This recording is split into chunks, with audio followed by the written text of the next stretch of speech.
जालन्यात पहाटेच धडक कारवाई. 3 कंटेनरमधून 1.25 कोटीचं मांस जप्त. या तीनही कंटेनरमध्ये सुमारे 120 टन मांस असल्याचं समोर आलं आहे. मांस वाहतूक केली जात असल्याची गुप्त माहिती गौरक्षकांना मिळाली होती.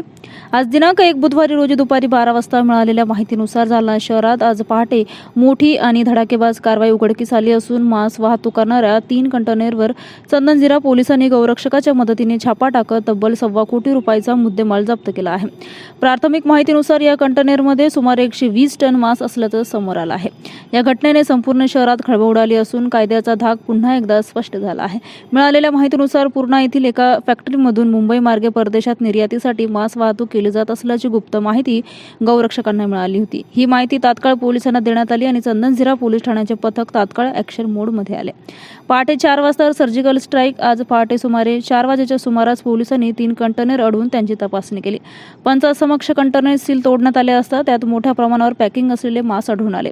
ही कारवाई अत्यंत नियोजनबद्ध आणि जलद गतीने पार पडली. जप्त करण्यात आलेले मांस नेमकं गायचं आहे की म्हशीचं याबाबत अद्याप स्पष्टता नसून नमुने तपासणीसाठी पाठवण्यात येणार आहे.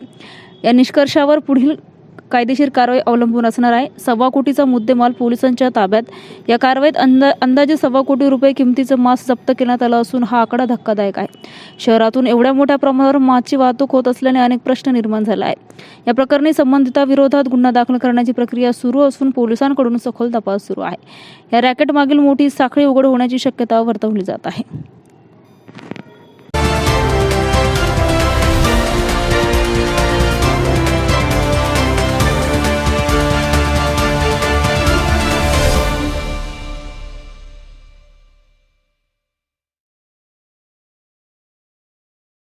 त्यानंतर तुम्ही मोठी कारवाई केली आणि या ठिकाणी मांस पकडलेलं आहे.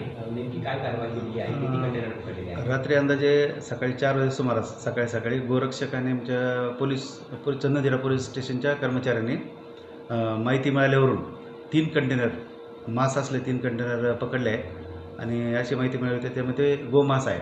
आणल्यानंतर चौकशी केली असता ती पूर्णा येथील एक कंपनी आहे. कंपनी कायद्यानुसार स्थापन झालेली कंपनी आहे. ते म्हशीचंच मांस म्हणजे म्हशीची कटिंग होती त्या ठिकाणी. तो मांस मुंबई मार्गे इतर देशांमध्ये ट्रान्सपोर्ट होता अशी त्यांच्याकडून माहिती मिळाली आहे.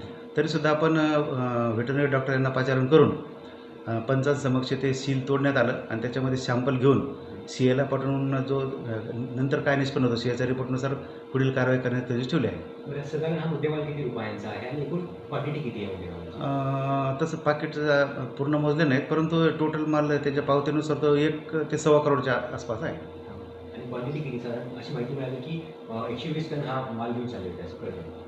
ते काही कन्फर्म नाही सांगता ते किती आहे पण इतकं त्यांनी त्याच्या पावतीवरून असं आहे. बरं, यात काही आढळलं आपण काही कारवाई करणार आहात? हो बिलकुल CAचा आल्यानंतर तात्पुरता आम्ही प्रथम स्वरूपात गुन्हा दाखल करू परंतु खरी कारवाई ज्यानंतर CAचा रिपोर्ट येईल त्यानंतरच होईल. ओके.